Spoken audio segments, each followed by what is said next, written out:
there, and what is true about all those sabotage? From my experience in the Niger Delta, I know there is a policy that Shell operates within communities. What they do when they get into communities like that, they look for some criminal elements who they think they can leave the security of their pipelines. And then they pay them certain amounts of money to protect their pipelines. And at the end of the day, there's division within this sort of criminal element. Another section is saying, well, we didn't get the contract, so we're going to prove to Shell that the person they gave that kind of contract to is not capable of securing their pipelines. So there's this sabotage occurring as a result of even Shell internal working policy within communities. And also, we've heard many times, and even in our meeting with Sumono in December in Lagos, he admitted that when Shell is taking money for whatever social project into communities, they give it to the leaders of the communities, like the chiefs, and most of the time it is obvious that these people are corrupt. So they still go ahead to give these people money, and then the money does not come down to the people within the community. And so there is this tension rising from the people and their leadership. And as they begin to fight among themselves, Shell is drilling oil. How do you assess the security level in the Niger Delta? Is it safe for employees of Shell and other companies to do the necessary cleanup? Talking about pipes not being safe for them to get access to, I can take you back to an attack by a militant group some time ago, I think 2008, I can't remember precisely, on one of the biggest Shell deep offshore platform, which is the Bonga oil field. And it took Shell just 10 days to restore that platform to normal working conditions. So I think the first thing I think Shell consider when such reports come to them is the commercial viability of such pipe that has been vandalized or sabotaged. And then when it is considered not to be of much commercial benefits, and it is left like that, and the excuse of the place is not safe, because we understand that Shell has direct access to the military task force that secures the area. So whenever they need to go into any place, they don't have security problems. They go there with the security of these people, if they truly want to go there, and when these people are around them, no community person dare come out because they can shoot, and there are many cases of them killing even innocent people doing common protests when they are called upon by Shell.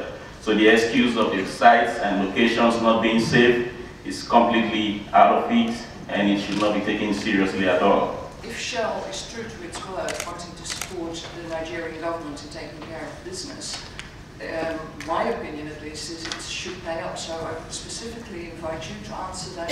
To the expectation of the people in regards to many court rulings, and particularly with the court ruling that you just talked about the Ebubu spills, I mean, first of all, we should consider the human impact that spill has caused to the people. This spill occurred in the Niger Delta in the 70s, during the Civil War. Now, since the 70s, it is now that Shell has taken the responsibility to even want to do cleanup.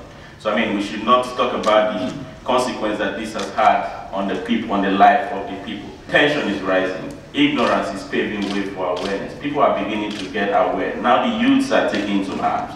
The parents can no longer control them because of the practices of this oil company. So they should come out straight and be transparent and carry a human face when they carry out their oil operations within the Niger Delta. Thank you. My question to Ms. Alfehe is, how important is it for example, the European Union to consider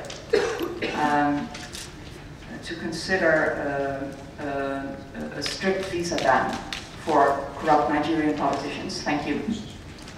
I am a proponent of a strict visa ban, a European Union visa ban on corrupt Nigerian government officials. And not just corrupt Nigerian government officials, but also proving cases of politicians who indulge in massive scale oil bunkering in the Niger Delta. So it takes expertise, it takes technical know-how for you to carry out bunkering. And the massive bunkering that is taking place in Nigeria is taking place within the government, and Shell knows it, but they have refused to come out and speak about it.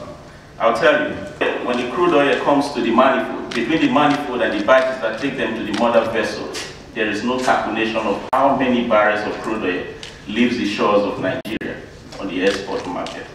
And so I want Shell to come out openly and declare what happens between that manifold position and the final Nigeria. Most of the time, this is where even people within the Nigerian government and the politicians make their money from stealing officially crude oil. Now, the United States, during the administration of George W. Bush, had what they call the U.S. Proclamation 7750 Act, which gives the United States President and the government the power to impose visa ban on government officials and their family, or proven cases of government officials and their family who distort democracy, who are corrupt, and the effect is showing positive sign within the Nigerian government, and it's bringing some level of sanity. Because most of them, when they take their stolen loose, this is where they come out and hide this loose. If you can push the European Union, I know the powers will not rest within the Dutch government alone, but if you can push the European Union to enforce this law, it will make most of the politicians whom you don't know and you cannot see to begin to sit up. For Mr. Ove. In 2006, so 5 years ago, Shell introduced a new way of working with communities and the Global Memorandum of Understanding. And do you think that Shell's performance in the Niger Delta with your communities has improved since this agreement? And can you give some examples? The General Memorandum of Understanding. Now, within the communities. One thing I want to state for the record here is that in as much as I stand here to criticize the role of Shell in the Niger Delta, I also want to state that I have a conscience. So when I see what is right, I will still stand to say this is right. Yes, I have carefully spoken to people about this GMOU, and it's a very good project, and it has worked in some communities. But I want to state for the record that I've tried to let Shell come out openly and show some of the good things that they are doing in the Niger Delta, so we can verify them. And if we know that those things are impacting the lives of the people positively, then we can know how to send the message across and encourage them to do more within communities. Just recently in December, I accompanied one of the members of the MP to Nigeria. And they said there was going to be a helicopter ride to one of their projects, which is the Baram Ubia project, which according to Shell Advertoria, it's a wonderful project. It has created job opportunity for people. It has the capacity to support power projects in the Niger Delta. But unfortunately, one of the staff from BA called while we were in the vehicle and said I must be dropped from that stop. So the reason why I was dropped, I still don't know. But if actually this project is as positive as they claim it is, I don't know why they wouldn't want somebody like me to see it. Mr.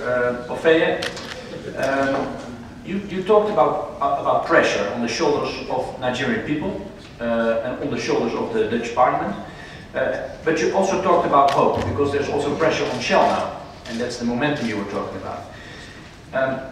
My question is, what is the first thing that the Dutch government should do to make Shell operations socially acceptable? I stand here to say that the people of Niger Delta don't hate Shell. They hate the practice of Shell. Shell has created employment, yes. Shell has given opportunity to some local people in terms of contract, yes. Shell has provided scholarship to people, yes. We want Shell to be concerned about how they deal with the environment of the people in the course of making their profit. If they can do this, perhaps someday we will return back to the same way it was before, when Shell staff, who are Dutch, used to rent our compounds, our properties in the city, and live with us in unity and in peace. It is only when they come out and carry out best practices that meet international standards, that this unity can bring the hope that we all think we truly deserve. Thank you.